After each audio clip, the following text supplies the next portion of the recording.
Hi, I'm Gil Student. I'm the Director of Jewish Media, Publications, and Editorial Communications at the OU. If AI writes a Dvar Torah, is it considered Torah? Absolutely, I don't think there's any question about it. Torah comes from a certain sources, divine sources, we believe, and then the question is only the impact on you. So, do you care if you're reading from a book or you're hearing from a person? It's really the same thing, as long as it's coming from a traditional source and it's consistent with that tradition and it makes an impact on you, gets you thinking and gets you inspired. That's the Dvar Torah. Hi, my name is Mindy Sable. I'm the founder of Code Kavuda and the head of digital platforms at Bayer. The human being is the only being that blank. The human being is the only being that is godly. So as we learn from the Ramchal, we are each a piece of the divine, and our purpose is to cleave to the divine. And although there are other somewhat sentient creatures that have existed long before AIs, right, animals that we have close bonds with, there is a unique humanity in that purpose and mission of using our unique talents to serve God. And that's something that will never change.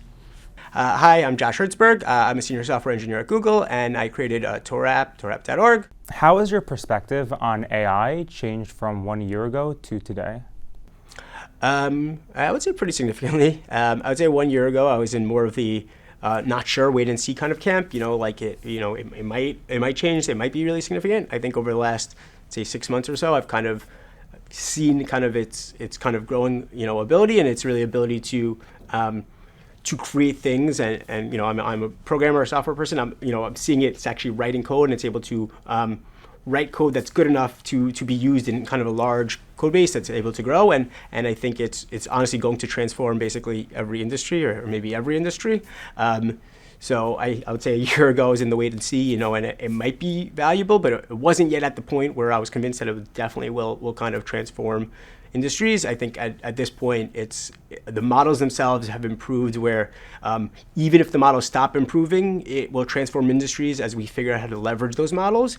And I expect the models to continue to improve, doubling every 7 months or whatever the kind of momentum is, that the models will become very advanced and able to do more advanced reasoning and a longer time horizon where they can work on more advanced tasks, where I think we are likely, and obviously no one could predict the future, to likely to see a rapid shift in how society functions over the next 5-10 years because of AI. Hi, I'm Julia Singfor. I'm the associate at the American Security Foundation in charge of research and operations. Does AI have an anti-Semitism problem? So the short answer is yes. It's kind of a twofold issue. The first is that the LLMs are very anti-Semitic, and that's because there are bad actors that are using their training information of AI, so like the building blocks, and spoiling it, so essentially making it more anti-Semitic. And they do this by targeting Wikipedia. Wikipedia is used to train all of the major LLMs. They've signed deals to create LLMs being large language models. Okay, large language models. Which are it's a type of AI. And that's what ChatGPT is, Llama, Claude, whatever the chatbots that you're using. And they do coordinated editing campaigns on Wikipedia, controlling the narrative on mainly Israel-Palestine, but also on other Jewish topics.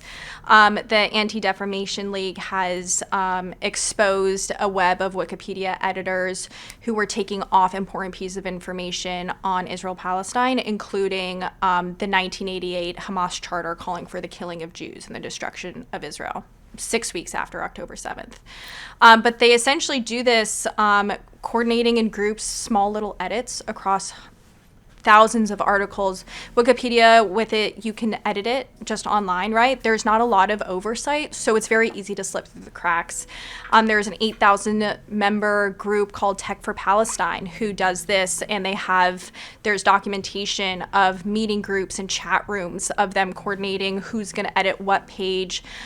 They bully opposing editors, they insert biased information, and they know that this goes into these AI models who regurgitate this information when asked as truth. So now these skewed narratives is accepted truth, and more people are trusting AI. More and more people are going to AI for historical questions like, when was Israel established? What does Hamas call for?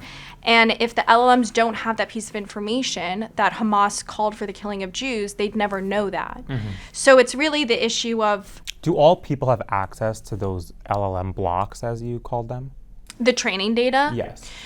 So no, but the LLMs are very hungry. They need a ton of information to train these models. The more information, the more it can give you a more accurate answer. So these tech companies feed their LLMs tons of information, and Wikipedia is free. The New York Times and other private organizations have sued AI companies for using their data. So now these AI companies are going to places like Wikipedia and Reddit where it's easy to manipulate that information. So that's kind of one aspect of the issue, is that the LLMs themselves are creating a cascading effect of the unsuspected person consuming anti-Semitic content and answers. The second is that bad actors are using AI to generate anti-Semitism faster. So terror groups like Al-Qaeda and Hezbollah and ISIS have created target identification package images of Jewish centers across the US in like Miami and Detroit and New York City as potential targets. They also have used it to create more sophisticated recruitment tactics. So they have like AI chatbots that recruitees can access, and it's more personalized, so it goes on the level. And then there's the right-wing extremist groups who created AI-generated images, memes essentially. They call it mimemic warfare.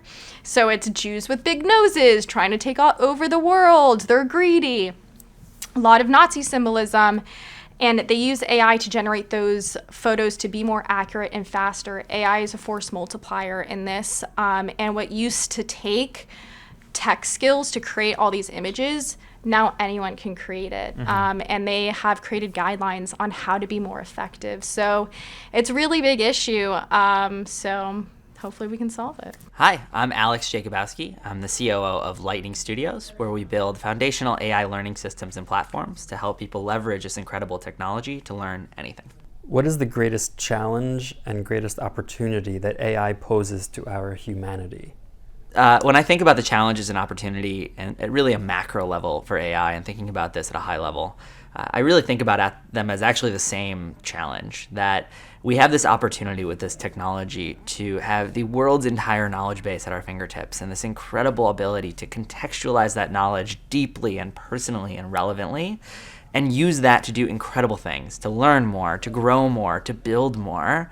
And at the same time, simply doing so and taking advantage of that technology has the opportunity to turn us into mindless people, to people who don't look for those answers ourselves, who don't investigate and do the kind of challenging work, that deliberate practice that isn't easy, that isn't always available, that actually results in true learning. And I think we have this opportunity because AI totally transforms our relationship to how we find useful information. And we have this incredibly both lazy and productive desire to always be right and always find that answer. And it's so uncomfortable, so naturally uncomfortable for humans to be wrong. And AI makes it easier than ever to think that we're never wrong. But where I think the actual opportunity lies is that AI can help us be wrong more often and correct those mistakes in real time and learn in ways that really have never been possible before. And if we can make ourselves more human by being more comfortable being wrong, being more comfortable finding the edges of our comfort zone, the edges of what we know today, to find what we want to learn tomorrow, we can change so much of what it means to be human, what it means to live a good life. Or we can use that same technology and be less inquisitive, less curious, and less compelled to go out and grow. I'm Natalie Bossi. I work at American Security Fund / Foundation, and I do strategic engagements and communications for ASF. What scares you the most about AI? I would say what scares me the most about AI right now is how we see it with strategic competition when it comes to USA and our adversaries and our allies. I see AI as a tool for humanity right now, but I also see it as something that can be a tool that can be used against us, especially in future warfare. Something that concerns me because I think as Western as we are and our allies, we see it as something that will help humanity and help our country and our citizens, but I see our adversaries as using it as a tool to suppress their citizens. And I would like to see, us prevail in this strategic competition because I think we would lead in a moral high ground and use our values into this tool. Our adversaries have already kind of proven to use it as surveillance. They've used it to kind of hurt their populations. So far, I see a society not going down that path with AI. We use it as a freedom, like a tool of freedom. So I think that's what kind of scares me the most, is that it's a dual-use technology. And if we kind of don't see it as that type of strategic asset, as when I say dual use, I mean more like it can be used for military purposes and also for like everyday Personal use. civilian. Yeah. Exactly. So we as a country are not, if we, when big tech comes up with a new AI technology, we don't just hand it to the military right away. It has to be procured. It has to be a certain, reason why we're going to use it. And with our adversaries, they kind of just give it to their military right away. So it's something I would hope our tech, our American tech companies understand that and see us as kind of the leaders and allow us to use this tool for good. And I think that's kind of what scares me. And I hope that we win into strategic competition. That's probably going to lead us, a few years down the road. My name is Ami Eden. I am the CEO and executive editor of 70 Faces Media. Do you believe AI will make Judaism stronger, weaker, or somehow different in any way? I think AI definitely has the potential, to really speed up what's been a long time process of people really taking individual ownership of their Judaism and what that looks like. Which on the one hand, I can feels problematic in that I think in the ideal Judaism is a community religion, and we're people. So the idea of people atomizing, in their own practice and sort of being an individual Jew rather than part of a community feels off. But the flip side is we live at a time when there's so much disaffiliation, and so here you have, new tools that are going to increase the amount that people who are otherwise disconnected are going to be able to find their way into different aspects of the Jewish tradition. So in that sense, it's very, very exciting, and the potential is very high. I'm Deborah Clapper. I am a teacher and tutor in Sharon, Massachusetts, where I think a lot about what we teach people and how. What is one change you hope Jewish schools will embrace about AI? I hope that schools in general, and Jewish schools in particular, will teach students how to use AI as a tool. It's not going anywhere. And trying to convince students not to use it isn't working. So it's time to teach how to use it. And once we figure out what those skills are, we can assess them without worrying about the cheating thing. Mm-hmm. Can you say a bit more about how you hope that it will be taught, or what will be taught about it? It's a little hard to know what we're going to use AI as a tool for. Mm-hmm. So it's a little hard to know exactly how we'll need to use it. But just to take, say, writing an essay as an example, right now you sort of have teachers who are making students handwrite essays in order to prevent students from using AI. But then there are also teachers who are writing assignments so that the point is to get the AI to write you a really good essay and then know which parts of the AI essay are worth keeping and which parts are worth editing. And I think the second kind of assignment is more productive. Mm-hmm. I think it's not useful to keep making students learn scribe skills after the printing press has been invented. It's more useful to teach them how to get things published in print. And so whatever the equivalent of that is. Hi, I'm Aryeh Clapper. I'm Dean of the Center for Modern Torah Leadership, the intellectual catalyst of modern Orthodoxy. What Jewish teaching helps you when thinking about technological advancement? So I think the way I would begin by answering that question is that Rabbi Soloveitchik, in Lonely Man of Faith and in Majesty and Humility, to my knowledge, is the first Jewish thinker to valorize technological achievement. And Rabbi Soloveitchik argues that an essential aspect of humanity is and a goal of humanity is to imitate God, and the ultimate attribute of God is his creativity, and his creativity is a function of his absolute freedom. And Rav Soloveitchik argues, to my knowledge, highly creatively, really without precedent in Jewish thought, that technology is a religious good because it enables human autonomy. He has a fairly sharp phrase, which I think now seems a little bit anachronistic, that that it used to be that man lived a brutish life where you couldn't solve yellow fever, and now we have hospitals. And he talks about how the glorious religious good of living in a technological age. Now the sort of techno-optimism that Rabbi Soloveitchik embodied when he wrote that has, I think, faded to a certain extent with to some degree the realization of all the damage that technology did, and an awareness that that damage to some degree is an inevitable byproduct of technological change because it involves energy consumption, and we haven't yet figured out, and we certainly wouldn't at that point have figured out a mode of energy consumption that wasn't also destructive, aside from fundamentally that the production of energy is always to some degree physically destructive. But that's my starting point for dealing with technological change, that there is a way to valorize it religiously, which is really very important to me. That it's not a neutral activity or something that we need to be afraid of religiously because we have a conception of a God of the gaps, and that now human beings can do things so that now we should be afraid because we don't appreciate miracles as much or anything like that. I don't start from that point at all. I start from Rabbi Soloveitchik's valorization of technology and see it, that technological improvement is really part of Imitatio Dei. And then with that, we can deal with the consequences. Hi, I'm Rabbi Jeff Middleman. I'm the founding director of Sinai and Synapses. What is one change you hope Jewish schools will embrace about AI? I'm hoping that AI can be used in a way to deepen cognitive empathy, being able to understand how other people think, people that we may not know, people we may not even agree with, but being able to understand the thought process behind decisions. Because so much of Jewish thought and Jewish education is not just what we learn, but how we learn.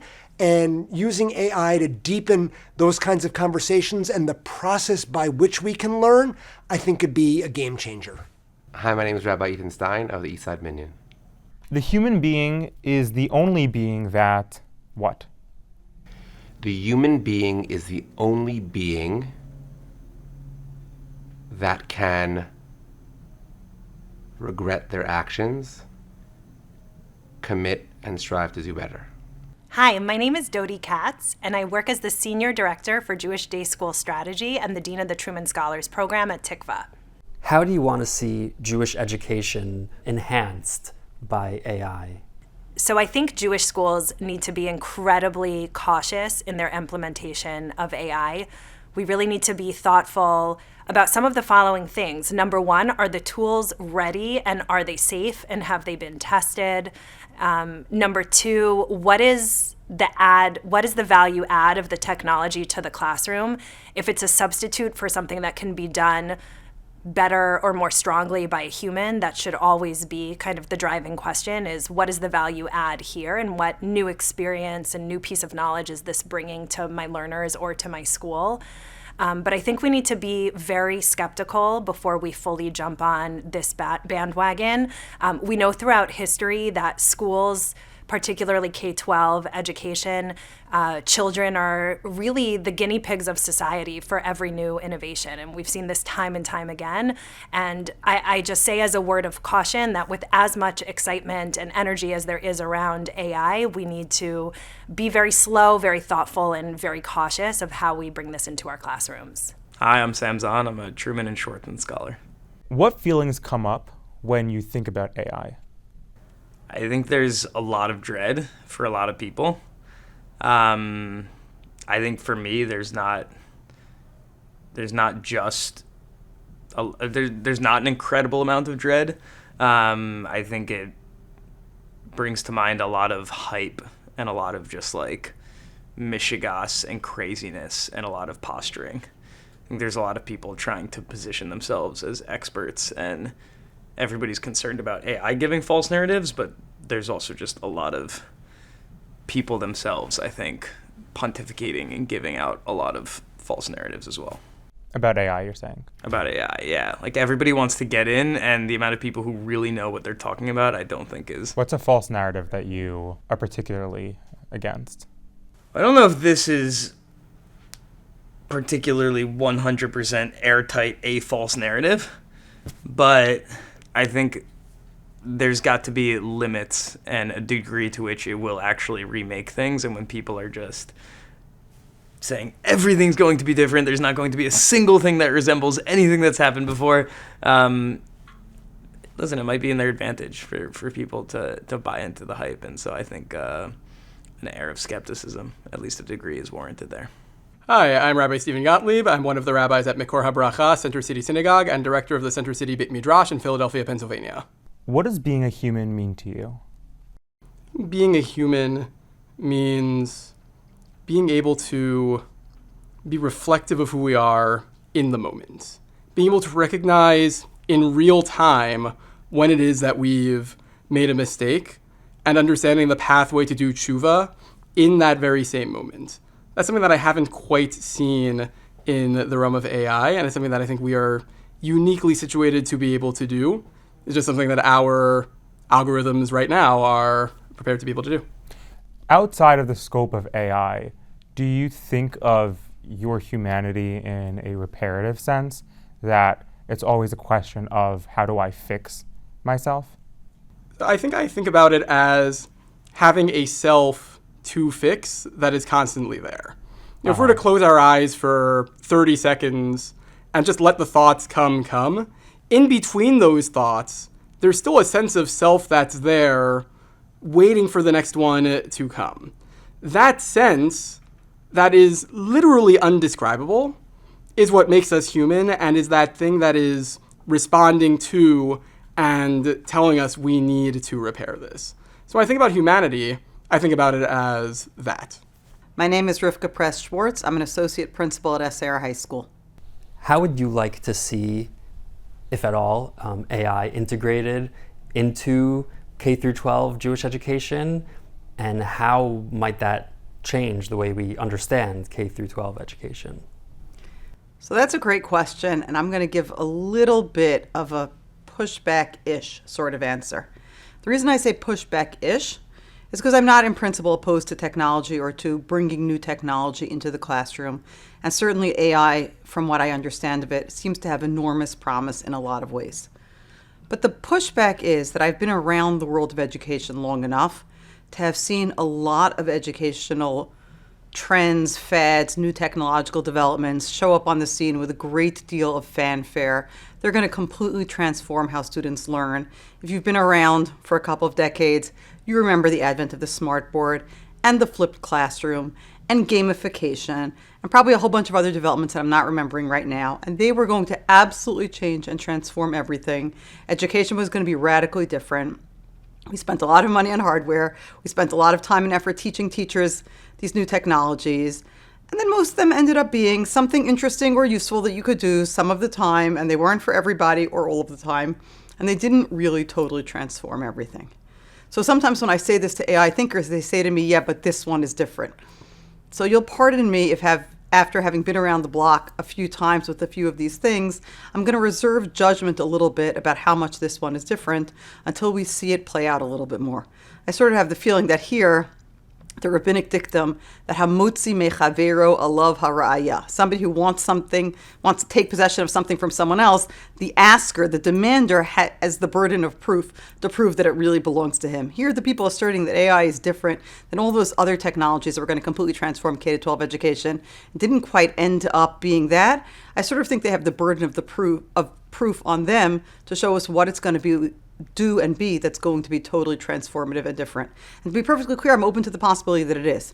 I'm not resisting the advent of AI. There are certainly ways that it offers the possibility for individualization and customization and tailoring things to individual kids, every single individual kid's needs in a way that no human teacher can do, that seem to have a lot of potential. But when people start waxing enthusiastic about how this is going to change everything about education, I cannot help in my middle-agedness and my having been around the blockness of wondering if this is yet another thing that's actual impact is not quite going to live up to its initial hype. Hi, my name is Aiden Englander. I am currently a rabbinical student and master's candidate at Yeshiva University. Previously, I studied computer science and Jewish studies at Columbia University, and I'm very passionate about how AI is going to impact the future of Judaism. Do you believe that AI will make Judaism stronger, weaker, or in any way different than it is now? I think AI will have, if we approach it the right way, a positive effect on the future of Judaism. I think it will present us with a challenge of thinking about what makes us as human beings unique and what aspects of Judaism that we may have previously overlooked can be maybe highlighted or more focused on that express our uniqueness as human beings. AI being able to replicate or even surpass human abilities causes us to ask the question of how unique we are in the world. We know the Mishnah in Pirkei Avot says, "Chaviv Adam shenivra b'tzelem," that man and humans are dear because they're created in God's image. I think AI is going to ask us to really refine and hone in on what that tselem is. What exactly is that? How are we solely suited as human beings in the world to connect to God? And what aspects of Judaism highlight that? Maybe I'll just add one more thing. I think the question of how we're going to learn Torah is going to be totally transformed by AI. I think in two ways. Firstly, how are we going to incorporate AI in our Talmud Torah, in our Torah learning to enhance it, to use it as a resource? And I think another question is, what is AI's capabilities in learning going to challenge us to reinterpret our goals for Torah learning? If AI is able to master large corpuses of text, so maybe our goal in Torah, which maybe was the goal all along, should be refocused on just understanding text or maybe memorizing text, but really connecting to text and the source of those texts, which is one of the purpose of Torah is to come close to the giver, the provider of those texts, to God himself. So maybe it also asks us to refocus our intention in Torah learning to recognize a deeper spiritual connection to it rather than a surface level understanding of the texts themselves. Hi, I'm Rabbinit Sarah Walkenfeld, and I'm the Chief Learning Officer at Sefaria. If AI writes a Devar Torah, is it considered Torah? It's a hard question because Sefaria is all about the idea that the definition of Torah is very expansive. And I think probably it depends on what gets done with that Torah. Like, I think that part of the definition of Torah is that it becomes something that is used and valued and transmitted, and then it takes on some element from the people who embrace it and transmit it and use it. So I think if it is in conversation with other things that we call Torah, like recognizably enough so that people can find it useful, then it can be part of, I think, not Torah in the narrow sense, which is canonical, but Torah in that broader sense of teachings that can bring us to understand things, then I think it can be. Does Sefaria have any plans to bring on AI Torah yet? Sefaria does not have any plans to bring on AI Torah. Sefaria, we often get asked about generating these kinds of new things, and we are still very invested in getting all the old things, all the things that already exist. And Sefaria would much rather help all of us find the incredible wealth of sources that exist. We'd rather get those on our site, fully digitized, parsed, topically tagged, maybe with the help of AI, translated, searchable, semantic search. We would rather apply AI in all of those very important ways than by generating something new that doesn't exist. Hi, I'm Kobe Melkin. I'm a smicha student at REITS, and my background is in computer science and cognitive science. 50 years from now, what is one thing about Jewish life that you hope AI will change? It's a fascinating question. I think there's so much about Jewish life that we hold dear and that we want to continue. But one thing that I think will change for the better is that right now we feel, I think in our daily lives, like a need to produce and to be doing all the time. And something that I've begun to feel that AI pushes us to do is to not do as much as be. So there's a brilliant book that's quoted often on the 1840 podcast called The Most Human Human by Brian Christian. And one of the themes he develops is that AI shouldn't, we shouldn't see it as a existential threat, but rather as a healthy competition. Like AI, kind of, we can imagine the landscape of different human activities and capabilities. And there are simple things like doing arithmetic. So the calculator kind of solved that. And then there are more difficult things like playing chess, and ML models basically solve that. Hans Moravec, an AI researcher, actually has a metaphor where he kind of analogizes this landscape and the growing intelligence of machines to kind of like a flood. And so you can imagine the water coming up and up and up, and then it, as it goes up the foothills and it goes towards the mountains of human interaction and language generation, and it's getting there, right? The water's rising, and it's touching our feet, and we're getting scared. And at some point, Hans Moravec argues, there will be a point at which the entire landscape is flooded. I think what I would argue, maybe on faith, is that there is a peak that can never be reached, an aspect of the human experience that can never be touched, and that is our conscious awareness. That's that deep sense of I that persists.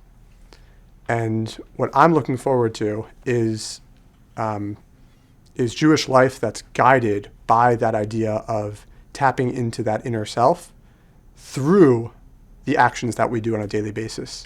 So the idea of kavana, the idea of lishma. Of intention, of having things for, a clear purpose or Exactly. That in addition to the fact that I'm doing all these things on a daily basis, and maybe more important than just the mere act, is the notion that I'm bringing into it the totality of myself.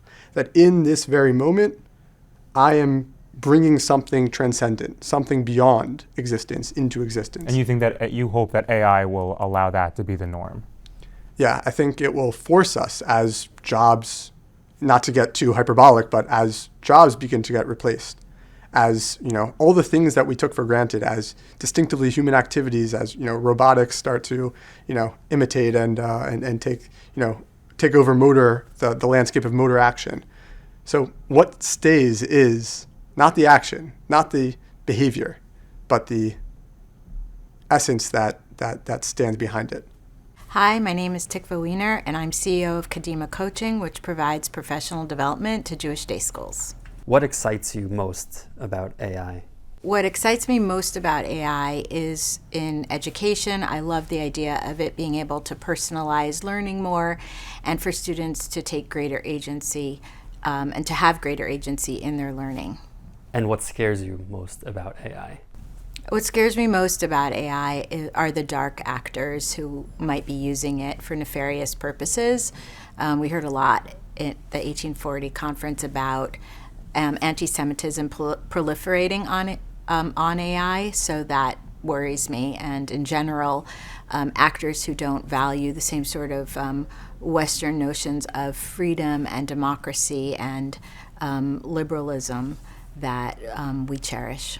Hi, my name is Zach Fish, and I started a site called Sofer AI. And at Sofer AI, we're building AI tools to help you transcribe, manage, categorize, search, and really do everything that you want to do with your Torah. We want to build the tools around it and power by AI.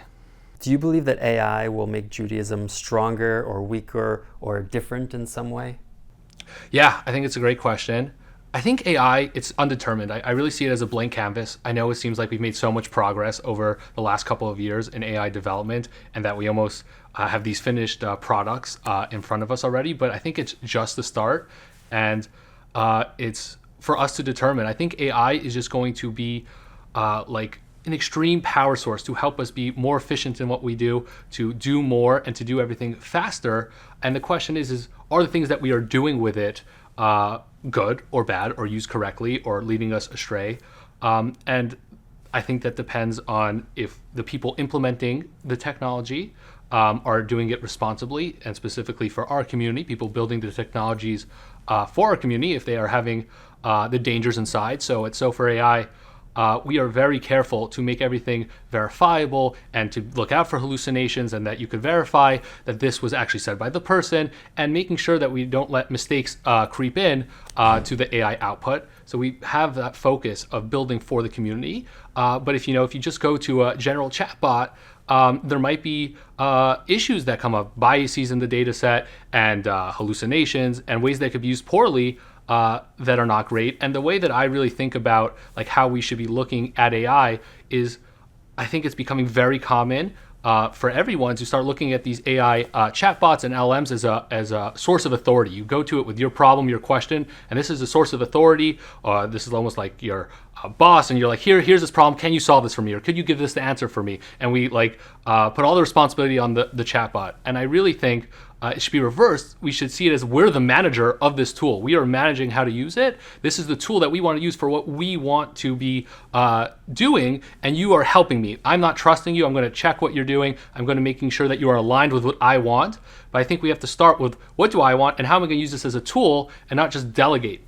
Because I think once you start putting all of the responsibility in the hands of the AI, there are a lot of dangers of what it outputs and how it directs you. Hi, my name is Mitch Eichen, and I'm actually the co-founder of 1840 along with David Bashevkin. What skills should society prioritize so that we preserve or do not lose our humanity?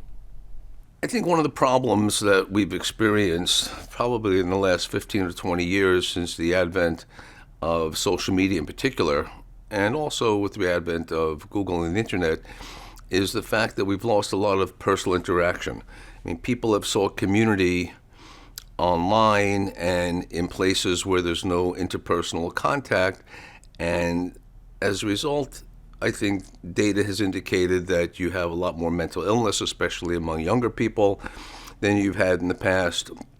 And people have just learned how to talk to other people and reach out to other people. I think there's also a problem that people are losing, basic thinking and analytical skills. They don't write as well as they used to. They don't read books the same way they used to. They rely on audio reading. And again, there are different modes of learning for different people, but these are all things that make us human, especially the interpersonal reaction. I think AI is certainly one of the greatest tools that I've seen, and I've seen the whole development of the internet, among other things, the space age, things like that. But this is absolutely revolutionary, but we should consider it a tool, and just a tool, and not a replacement for humanity, because whether you believe in the human soul, which I happen to believe in, or you believe it's just some set of chemicals, you can't get that same interpersonal and soulful reaction from AI as you can from interpersonal reaction. So I think the greatest threat is that we get too comfortable with the computer as our friend, and we lose contact with other people, and especially with community, because community is what really makes people human, and in large part, community is what kept the Jewish people alive for all these thousands of years in the diaspora.